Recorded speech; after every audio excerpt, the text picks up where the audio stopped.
You must make your choice. Either this man was and is the Son of God, or else a madman, or something worse. You can shut him up for a fool, you can spit at him and call him a demon, or you can fall at his feet and call him Lord and God.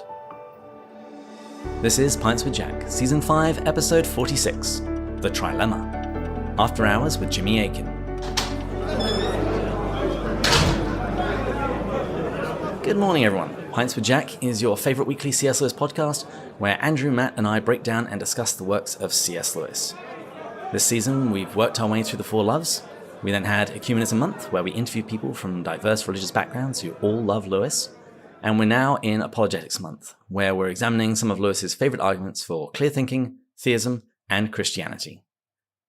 And today, we're going to be talking about Lewis's famous trilemma, with the one, the only, Jimmy Akin.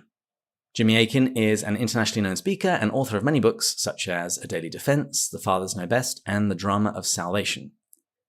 As a senior apologist at Catholic Answers, he has 30 years of experience in defending and explaining the faith. He is a weekly guest on the national radio program Catholic Answers Live, as well as several podcasts, including Jimmy Akin's Mysterious World. And not only that, he also recently debated and high-fived skeptical scholar Dr. Bart Ehrman. Jimmy Akin, welcome to Pints with Jack, and may the 4th be with you. May the Force be with you also. Just to make it clear what that reference is to. Yes, we're recording on May the 4th. I got so excited when I realized that our interview coincided with that because, let's face it, you're a bit of a nerd. And so I just thought that was just perfect. Yeah. I appreciate you mentioning the high five with Bart Ehrman. As far as I know, I'm the only apologist ever to do that. I should probably explain the context for that. So I was debating Bart Ehrman on the reliability of the Gospels, and I was determined not only to, kick his butt, but also to be as nice as humanly possible. And so I had pre-planned moments of friendliness in the debate. And one of them was I pointed out to the audience that he had actually written a book defending the existence of Jesus against Jesus mythicists. And I thought he deserved credit for that. So I had the audience give him a big round of applause. And then since we weren't far apart on the stage, I did what I planned, which was walk over to him and say, Jesus of Nazareth existed, high five. And he gave me a high five. And I went, yeah. So as far as I know, I'm the only one to ever high-five Bart Ehrman during a debate. That is quite an achievement. Now, our paths have crossed a couple of times before. You worked with my wife, Marie, when we lived in San Diego. And when my friend Anne got married, I was master of ceremonies at her wedding reception for no other reason than I have an English accent. And you were calling the square dancing. Yes, she decided she wanted square dancing at her wedding reception, and since I call a bunch of forms of dance, including square, I was happy to do that. And you are the obvious choice for today's episode, since it covers a number of areas of apologetics, and as far as I can tell, you're basically an expert in everything. So I want to get your expert opinion. Since we're recording on Star Wars Day, who shot first? Han. It was clearly Han, hands down. The records have been doctored to make it look otherwise. That is a perfect answer. Well, in honor of Star Wars Day, I had intended to be drinking blue milk, but I then forgot to pick up some food coloring from the store, so I just have a regular glass of boring colored milk. Jimmy, do you have anything to sip on? It's actually transparent, but it's flavored orange. I have orange Zevia soda. Okay. Well, today we are toasting Patreon supporter Megan Prowl. Megan, we raise our glass to your good health. May you always speak the truth, be of sound mind, and reverence in your heart Jesus Christ as Lord. Cheers. Cheers. I shared a few brief highlights in the introduction, but could you just please introduce yourself a little bit more to the listeners and just tell us a bit about yourself? Sure. So, to quote my personal brain care specialist, Gag Halfront, well, he's just this guy, I was born in Texas. I grew up in Arkansas. I now live in San Diego in the extreme lower left-hand corner of the United States. I have been working for Catholic Answers. I'm in my 30th year now. My 30th anniversary will be in June of 2023. So I am a Christian apologist and a Catholic apologist. I also have a lot of other interests. You mentioned podcasts, like I do not only Catholic Answers Live and Catholic Answers Focus, I also regularly appear on SQPN Secrets of Star Wars and Secrets of Doctor Who.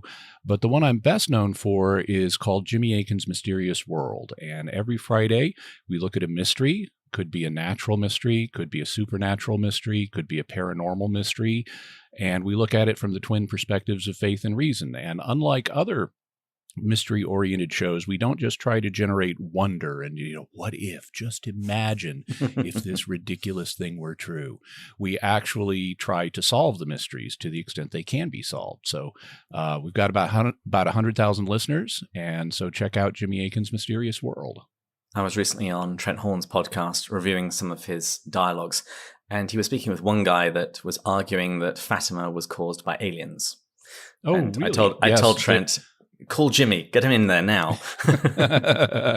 Yeah, there have been references especially in the 1970s in the UFO literature to Fatima and other BVM, for Blessed Virgin Mary, BVM encounters that people tried to link to aliens. However, there is no good evidence for that. Well, this is a C.S. Lewis podcast. So at what point in your faith journey did you come across C.S. Lewis? Well, in childhood, my mom read the Chronicles of Narnia to us, and I loved the Chronicles of Narnia. I thought they were awesome. I went through a Chronicles of Narnia phase as a child. And unfortunately, my family was nominally Protestant, and so I didn't really have the religious background to appreciate what Lewis was doing with the Christian faith in the Chronicles of Narnia. The first time through, I just completely missed the fact that Aslan is Jesus. And I missed, the redemption symbolism with the stone table and so forth. And so it wasn't until after I'd read them that someone I knew, a child who was slightly older than I was, who had more of a Christian background, pointed that out to me. And I was like, what? Really? And I looked and it's like, yeah, okay, that's true. And then I re-encountered C.S. Lewis. So because I was only nominally Protestant, I didn't have religious education. And in my teenage years, I became a New Ager. But then when I was 20, I began to experience a conversion to Christ. And that was when I re-encountered Lewis. And I read Mere Christianity. And at the time, I was pretty hostile. And so I would, seek to poke holes in his arguments. I wasn't fully convinced by Mere Christianity. I later, as I began to become more open to the faith, read Miracles, which I thought was extraordinary. I thought the ending of it was a bit weaker than what I would have preferred, but the bulk of it I thought was just absolutely outstanding. And that led me further into other works by C.S. Lewis, both fiction and nonfiction. Next season, I think we're probably going to be doing Out of the Silent Planet, and I know you have some thoughts about the sci-fi and the physics that are in there. Oh, yeah, he doesn't get gravity right. Well, fortunately, today we're not talking about that. Be happy to come back. Oh, that would be grand. That would be grand. Today we're talking about the Trilemma, and probably the most popular articulation of this is found in Mere Christianity, which I quoted at the beginning of the episode. But for someone who is unfamiliar with the argument, what is the trilemma?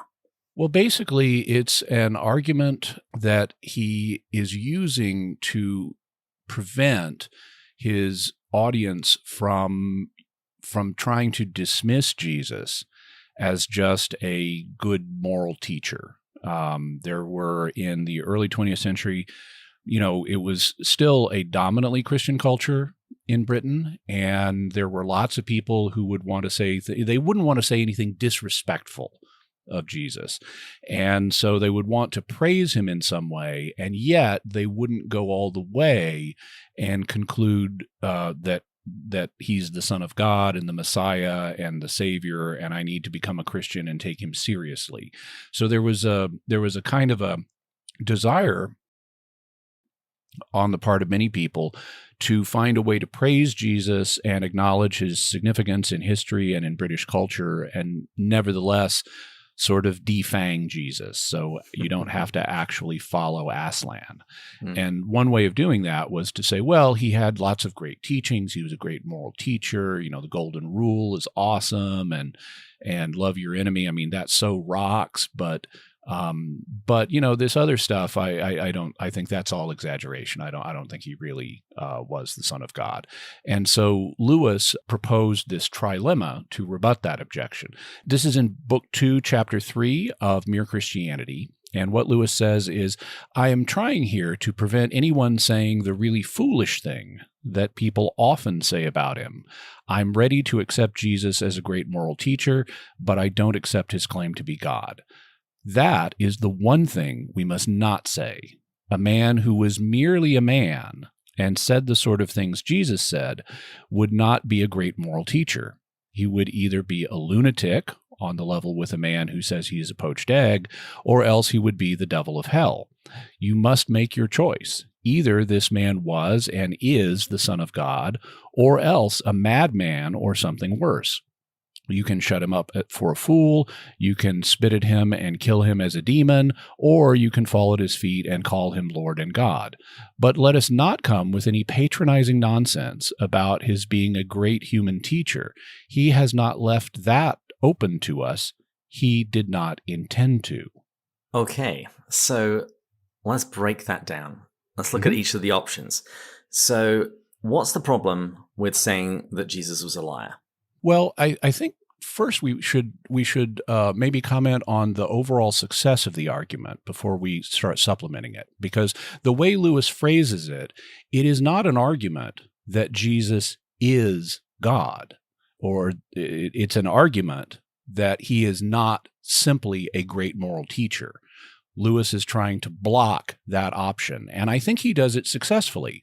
Now, he doesn't mention every alternative, but in that one could imagine, but given the cultural context and what William James would call live options for people for how to regard Jesus, I think he's successful because the basic options that Lewis considers, you know, like he was crazy or he was a liar, those were reasonable options that someone might propose as alternatives to the claim that Jesus is God. You know, if someone says he's God, well, most people are not, and so that person is probably either lying or crazy. And so that gives us the classic formulation of he's either the Lord, meaning the Son of God, or he's a liar, or he's a lunatic. And you get these three L's to help you remember it. So Lord, liar, or lunatic is the classic trilemma. And Lewis in this passage does not give us arguments for which one of those we should prefer. All he's trying to do is eliminate the claim, oh, he's just a good moral teacher. And Lewis is saying, no, he's got to be one of these other three things. And really kind of there's a fourth, which is Lucifer. If you want another L, he's the devil from hell. But in which case we've got a quadrilemma of Lord, liar, lunatic, or Lucifer. But he doesn't tell us which to prefer among those. All he says is don't go with the good moral teacher argument. And I think that is effective given the cultural context in which Lewis is operating. What you need to do if you want to get to the conclusion that Jesus is Lord is supplement the trilemma or quadrilemma with additional arguments so that you can eliminate the other possibilities besides Lord and show that they're improbable. So I think the trilemma is successful on its own, but it's a limited argument. He is not trying to show Jesus is Lord here. He's trying to eliminate an alternative that many people were trying to propose to that. But he admits there are other ways of regarding Jesus that would be consistent with the evidence he has mentioned, namely Jesus' claim to be God.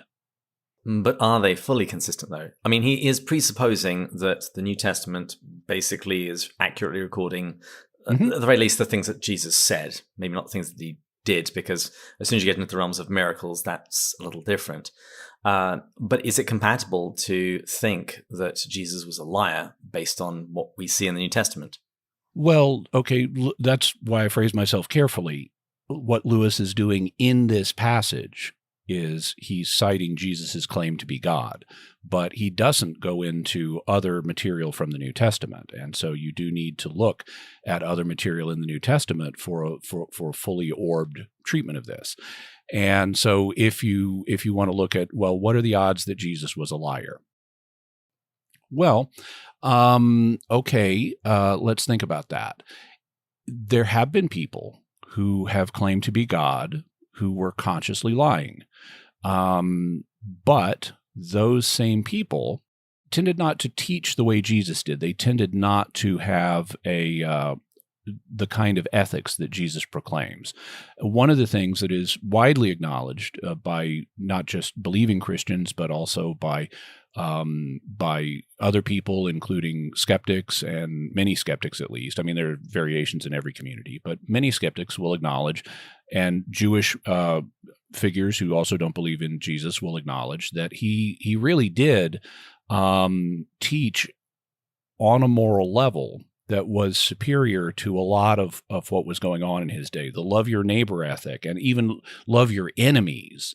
That universal ethic of love is something that that you do not find in a lot of people who claim to be God or claim to be in communication with God. They often, in fact, will teach things that are against basic moral principles, and they frequently will do so in a self-serving way. For example, there are figures like Muhammad or Joseph Smith who, the prophet gets to have more wives than anybody else.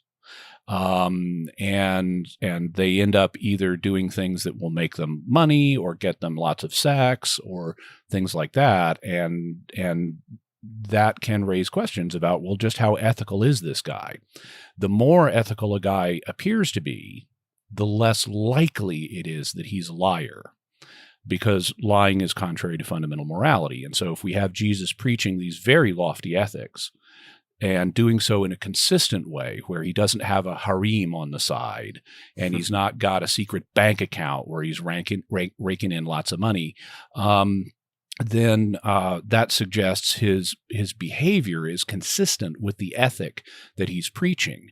And since the ethic that he's preaching includes truthfulness, we would not have good reason to suspect he was a liar. Now, it's always possible that he was very good at partitioning his life, so that we can't eliminate it as a logical possibility that someone who acted like Jesus was secretly lying about his identity.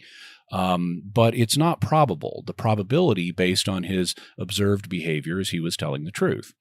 And that probability goes up if you believe also in miracles like the resurrection, because resurrection's a pretty uncommon thing. And if somebody it predicts they're going to come back from the dead and then does so, I need to take that person's claims very seriously, including that he is the Son of God.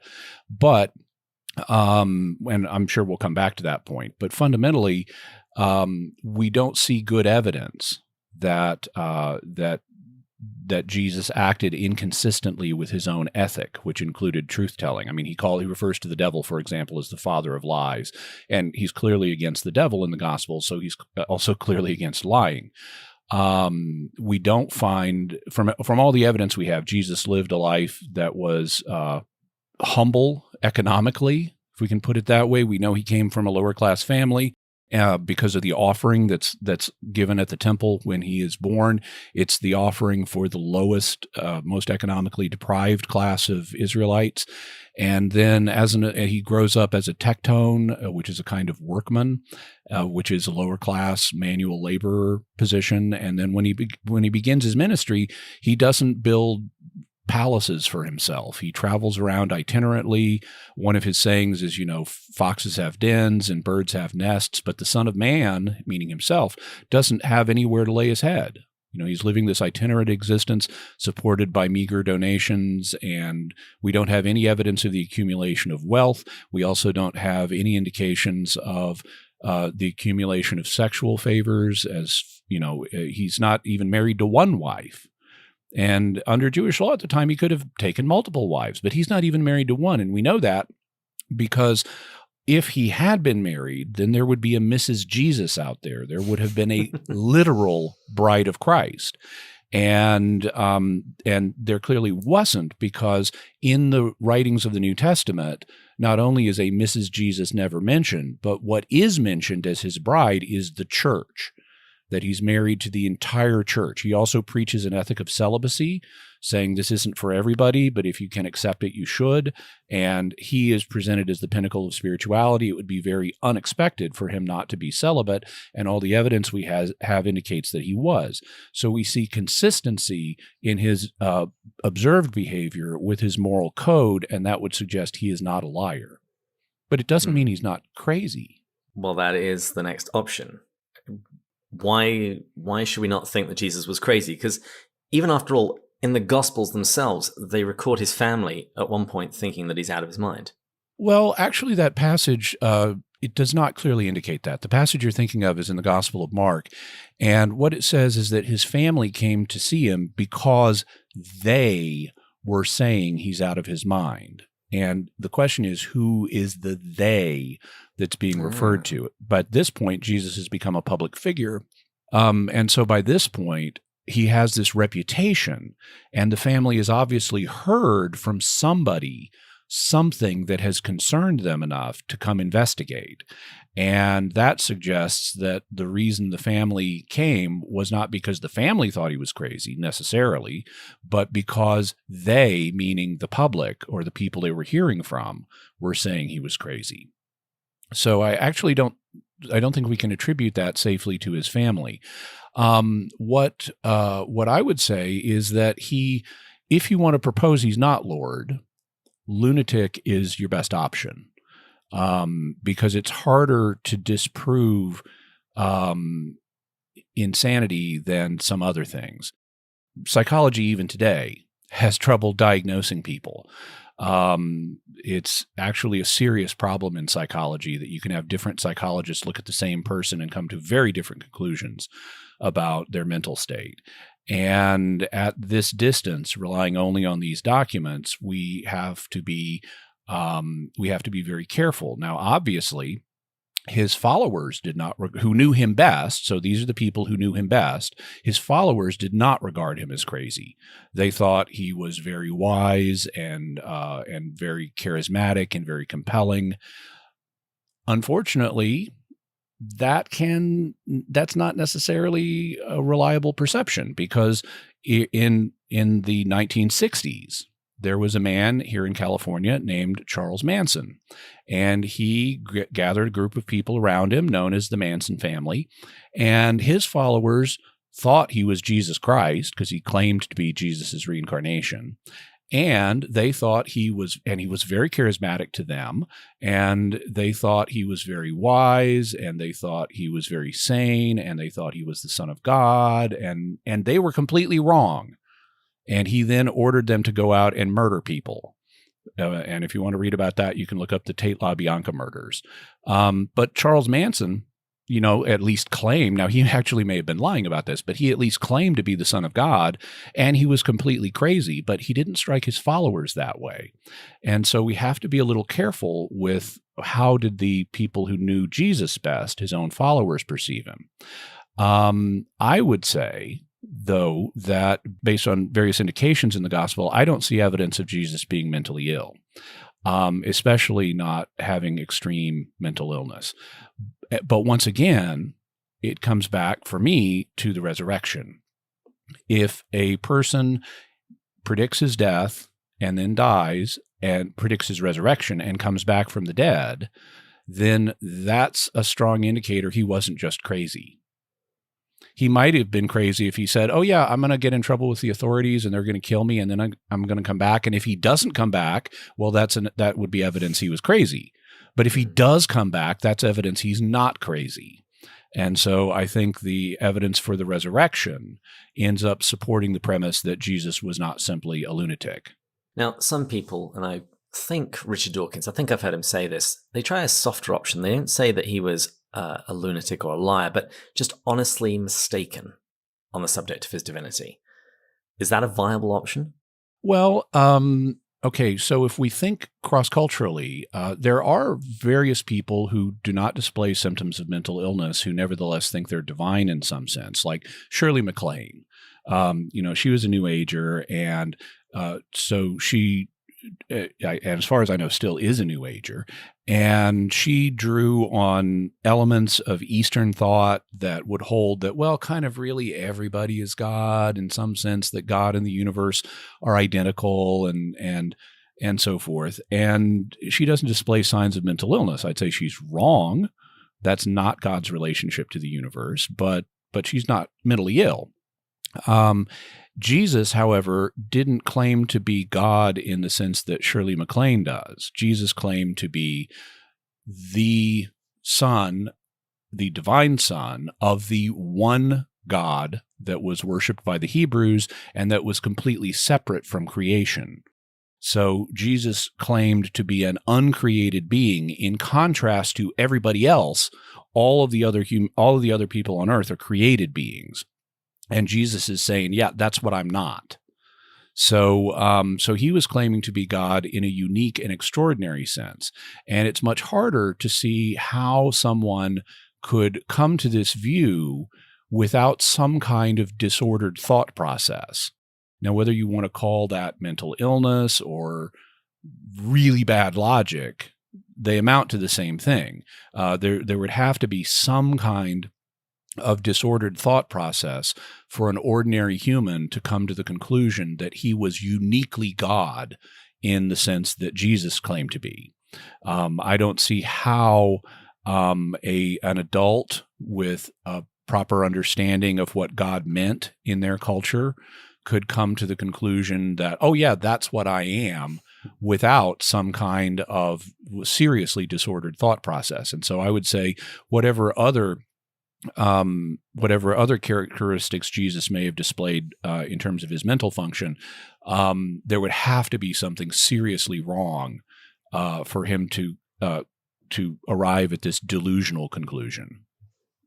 So we're sort of pushed back into either liar or lunatic. Yeah, or Lucifer. That's still on the table. Or Lucifer.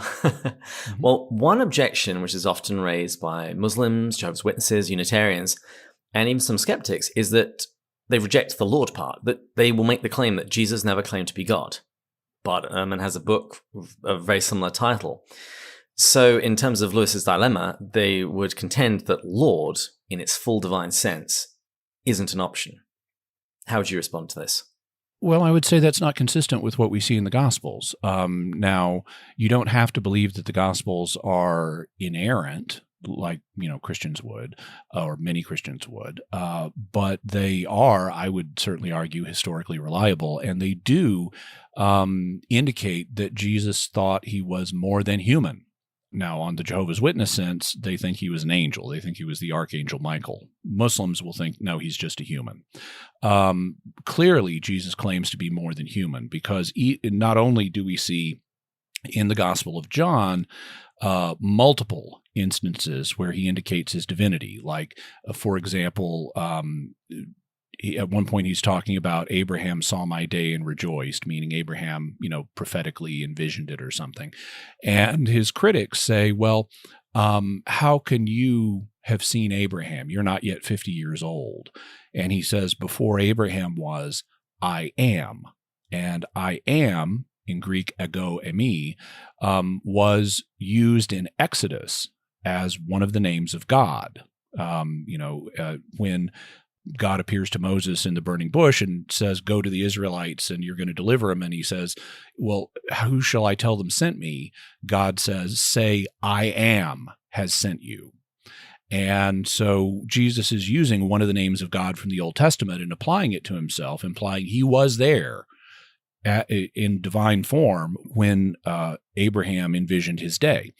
And the critics of Jesus in this passage understand what he's saying because they immediately pick up stones to stone him because they believe he's just blasphemed God by claiming to be God. And John makes this explicit, pointing out that, he called God his father in a unique sense, thus making himself equal with God. Because, if you have a son as a human being, you may outrank your son in the family order, but your son is fundamentally equal to you as a human being. And so that's what Jesus is claiming with respect to his father. So we have multiple indications of this in the Gospel of John, but we find the same thing in the Synoptics. For example, there's a passage that's sometimes called the Johannine Thunderbolt in the Synoptics because it sounds so much like John, and it just comes out of nowhere. Jesus says, no one knows the Father except the Son and those to whom the Son chooses to reveal him, implying he is the unique way of revelation, the unique revealer of the Father, and nobody can even know the Father without the Son revealing it to him. You also have other passages that go directly in the Synoptics to the issue of Jesus' divinity. For example, at the end of the Gospel of Mark, when Jesus is on trial in front of the high priest, the high priest says, "Tell us honestly, are you the Son of the Blessed?" Meaning, are you the Son of God? And Jesus acknowledges that he is, and he says, "From now on, you will see the Son of Man coming with the clouds of heaven." Now, that is a reference to Daniel chapter 7. In Daniel 7, Daniel has a vision of God sitting on his throne in heaven, and then one like a son of man, it comes before him with the clouds of heaven and is enthroned beside him. Now, a lot of people aren't familiar with this, but there are various passages in the Old Testament that seem to indicate a kind of duality or multiplicity with God. And if you want to do some research on that, Michael Heiser, an evangelical scholar, has written about this. He's got a 3-hour video on YouTube called The Jewish Trinity that you could look up. But basically, there were these passages in the Old Testament that various Jewish people would look at and say, okay, well, it sounds like God is here in this passage, but he also seems to be here. Like sometimes the angel of the Lord, the messenger of the Lord, is identified with the Lord. And it's kind of like they're sort of both the Lord. And the passage in Daniel 7, this led to what has in recent years been dubbed the two powers in heaven doctrine. And the two powers in heaven doctrine, the idea that there's more than one divine figure, it was later condemned after, like in the 2nd and 3rd centuries AD, the rabbis got together and condemned this. But previously, it had been an option. And so you did have people who would talk about Yahweh and then like the second Yahweh or the lesser Yahweh. And Daniel 7, with the Son of Man being enthroned in heaven next to God, was one of the passages that two powers believers appealed to. And so Jesus in Mark is answering the high priest's question by saying, yes, I am the Son of the Blessed in this unique sense, and you're going to see the Son of Man coming with the clouds of heaven. So he's saying, yeah, I'm that guy. I'm the second Yahweh. And so he is, even in the Synoptics, indicating his divinity. It's not as obvious to us today because people typically aren't familiar with the two powers in heaven doctrine or the history of this question. But the high priest then immediately recognizes what Jesus is claiming because he tears his robes and says, "You have heard the blasphemy. Why do we need any more witnesses?" Well, if Jesus were merely claiming to be the Messiah, there's nothing blasphemous about claiming to be the Messiah. The Messiah was expected. He was supposed to come and kick out the Romans and deliver Israel and restore the monarchy. That was an expected human role. There's nothing blasphemous about claiming to be that. Also, there were senses in which ordinary people could claim to be sons of God, like David in the Psalms is described as a son of God in a human sense. And there's nothing blasphemous about claiming to be a son of God in that sense. There are multiple references to human sons of God in the Old Testament. But Jesus is claiming something superior to that. He's claiming to be the heavenly Son of God who will sit enthroned beside him in heaven. And that makes him equal to God. And that's what gives the high priest the conclusion this man has just blasphemed. So, yes, the evidence actually does indicate that Jesus claimed to be God.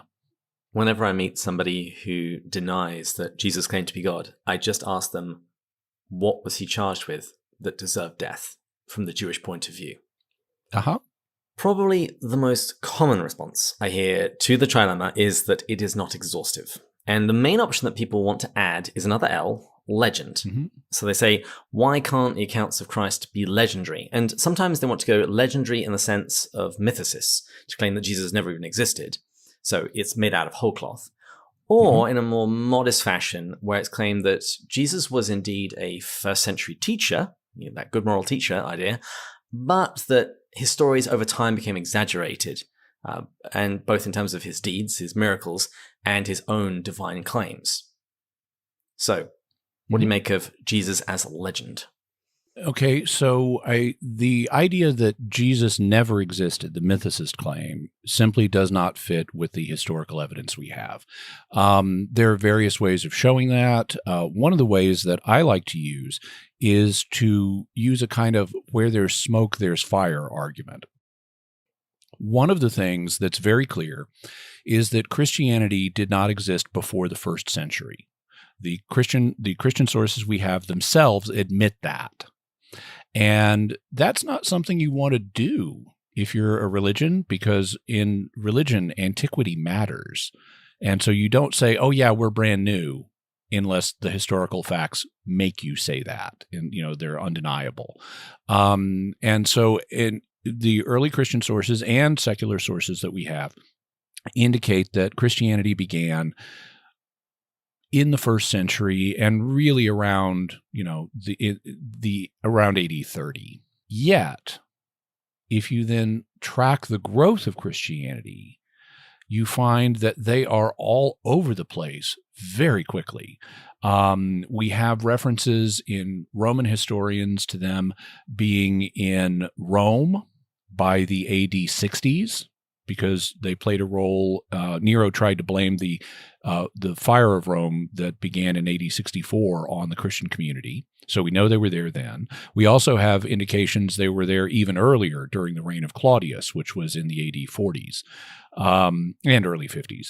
We have indications from Roman sources again that they were in other places like Bithynia, which was in Turkey. And we know they also started from Jerusalem. So you see this pattern that starting from Jerusalem around AD 30, you have this massive, rapid expansion of Christianity into all these other regions. And this was in a day where we didn't have the internet. We didn't have any form of telecommunications. They didn't even have regular mail. There was no mail service except for unless you were a Roman diplomat or military officer. They had a kind of mail system for them, but not for the general public. And that meant the only way for the Christian message to spread was by people going to these locations and preaching it. And so, how would you have this massive evangelization effort happening if Christianity had no founder? If you have an evangelization team, which we know about, they were, the apostles were basically an evangelization team. How did they get sent to do all this evangelistic work, which was difficult and dangerous? I mean, travel was extremely problematic in this age. You were subject to bandits and the weather and all kinds of things. Travel was very hard. And so why would these people be so motivated if they didn't have a founder who said, go and evangelize? That just doesn't make any sense. If there was just how did the Jesus myth originate on this model? And there just isn't any plausible way. And so I think we have to conclude, based on the growth of Christianity as documented by Roman sources, that the Christians were right when they said, yeah, we began around AD 30 and we had a founder who sent us to tell everybody about him, and that's what we're doing. That's by far the most rational understanding of the growth of Christianity. I don't see any practical alternative to that.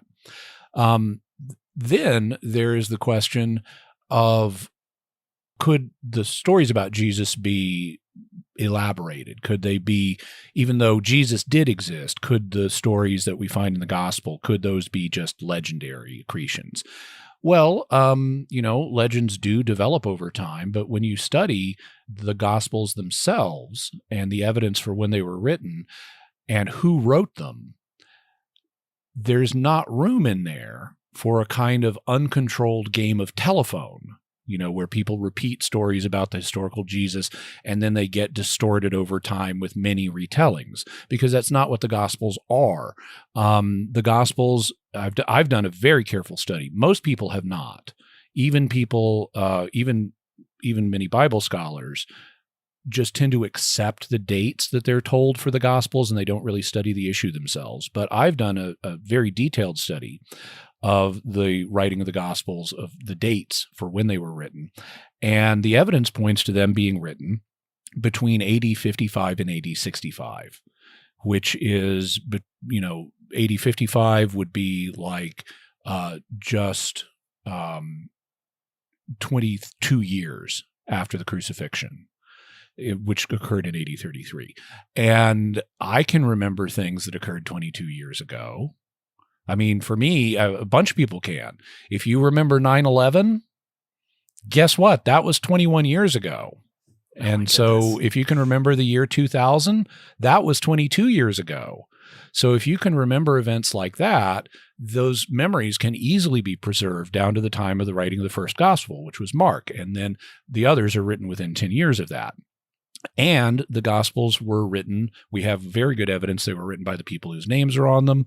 And furthermore, we have very good evidence that they are based on either directly on eyewitness testimony or within one or two links of an eyewitness. So, for example, the Gospel of Mark is based on the preaching of Peter. Peter was an eyewitness, so Mark is only one link away from the events themselves.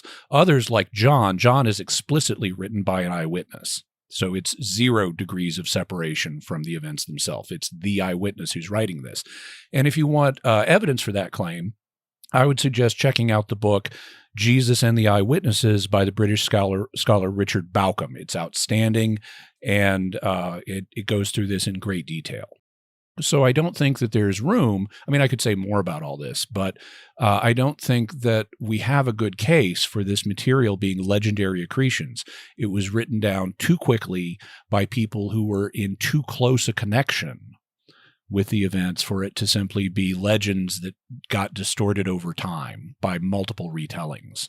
And I would add to that they didn't just spring out of nowhere. The church had been spreading and preaching for years before that. These were now finally getting some of these things written down. And if it presented a Jesus that was radically different from the one that they heard about, surely somebody would have started asking questions. Yeah. And your point about dates, I would imagine, I think I heard William Lane Craig say this, that even if we went with the later dates, the later possible compositions, even then you still don't really have time for legend to develop so quickly. No, I would say that obviously if they are dated later, like between 70 and 100, which is what's commonly proposed, the case is less strong, but it still doesn't show that we have legends here. That's still remarkably early. Well, now that we've looked through the various possibilities and extra possibilities, what else do you want to say about this argument, its strengths, its weaknesses? If you want to maybe touch on the Lucifer option. Well, I did, because I don't want to leave that. I don't want to leave that unclosed. Various people in Jesus' ministry accused him of being in league with the devil. However, once again, now there are problems with that. One of them is that his ethical teaching is quite good, and we wouldn't expect the devil to be saying, love your neighbor and love God. Those are the two great commandments. Love God with all your heart, mind, soul, and strength. You don't expect the devil to be, or his agent to be saying that. You don't expect the devil or his agent to be saying, love your neighbor as yourself and pray for those who persecute you and love your enemies and do unto others as you want them to do unto you. All this love stuff for God and neighbor is not really what the devil's about. So that of itself is a mark against this theory. And when you couple that with the resurrection, I think you again have to take Jesus's claim, which is that I'm the Son of God, very seriously. And unless you can come up with competing evidence of diabolism, you really don't have a basis for claiming that he was on the wrong side. I mean, you can propose anything you want, but the question is, can you back it up with evidence? And the evidence supports Jesus being the Son of God, not being the son of the devil. Now, you've mentioned the resurrection a few times. Would you therefore try and bolster this argument, this trilemma, with, say, something like the minimal facts hypothesis? Is that the direction that you would go? So we should probably explain what that is. There are various scholars who have said, look, you don't need to kind of make this broad cumulative case argument for Christianity. You can look at a certain small number of facts that basically every scholar is going to agree to, like Jesus existed. He was crucified by the Romans. He really died. His tomb was found empty, and people proclaimed him to have been raised from the dead. And if you look at alternative explanations for those facts, they're very improbable. Like, the disciples went to the wrong tomb. Okay, maybe they found an empty tomb, and that's why they thought Jesus had been raised from the dead. But okay, so why didn't the authorities go to the right tomb and produce the body and smash that claim right out of the gate? Because, somebody knew where Jesus was buried, and the authorities would have been highly interested in shutting down this Christian claim before it got off the ground. So why didn't Jesus's opponents just go and produce the body? It really does look like his tomb was empty. So how did it? Now, I should say, I think that this kind of minimal facts approach has a lot of merit.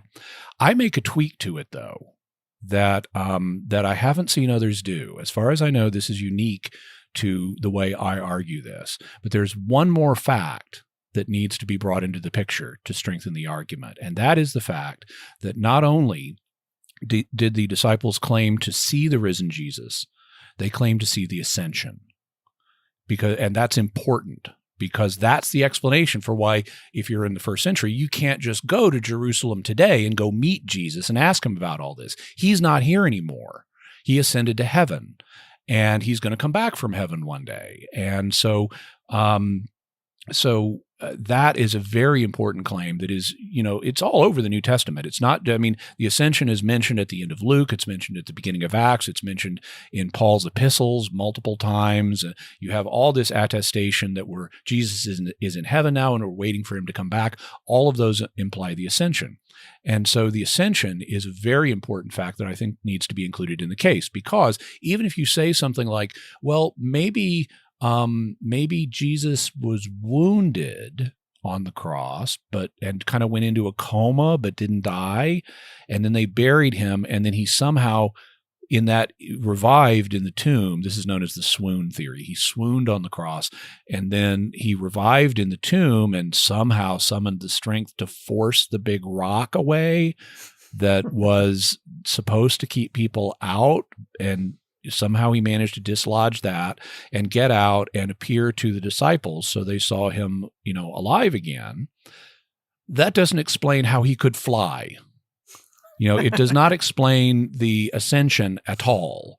And so when you add the ascension to the minimal facts argument, it eliminates a bunch of the alternative possibilities in an even more dramatic way. Like, maybe Jesus had a twin, and it was the twin who got crucified on the cross. Well, the rate of identical twinship is very low, so this is an ad hoc hypothesis that has a low intrinsic probability, very low. And then if one twin gets crucified and buried, well, okay, why didn't the authorities produce the body? Second, if Jesus had a twin, why didn't his intimate disciples know about it? Because if you know these two twins and you see one of them get killed, and then you seem to see the same guy walking up to you, the first thing you're going to think is, oh, hi, you're the twin. How's it going? And so it's improbable that the disciples wouldn't know about the twin. But then we come to this more basic fact: twins can't fly. And so as a result, the ascension would be completely unexplained. So I think that one can make a very strong case for the resurrection, especially if one includes the fact that the early Christian community was, universally agreed Jesus is in heaven now, he ascended. I never thought I would associate the movie The Prestige with the Ascension, because that's the same thing. And the other thing that I think you would have a problem with is that you've got to get rid of that twin, because you can't have a Jesus wandering around. Right. Yeah. For people to ask questions. It's like, didn't I see that guy die? What happened? Yeah. Wow. Well, that was great. Jimmy Akin, thank you so much for coming on the show. My pleasure. I hear the call for final drinks at the Mos Eisley Cantina. So to wrap things up, where can people go to find out more about you and your other work, such as your book, A Daily Defense, or your podcasts, such as Jimmy Akin's Mysterious World? Okay, so people can go to find out about Catholic Answers, where I work, at Catholic.com. We have tons of audio and video and text resources available online for you for free, as well as an online shop where you can get my books and other materials. People can also go to JimmyAkin.com, which is my personal website and is kind of a hub for all things Jimmy Akin.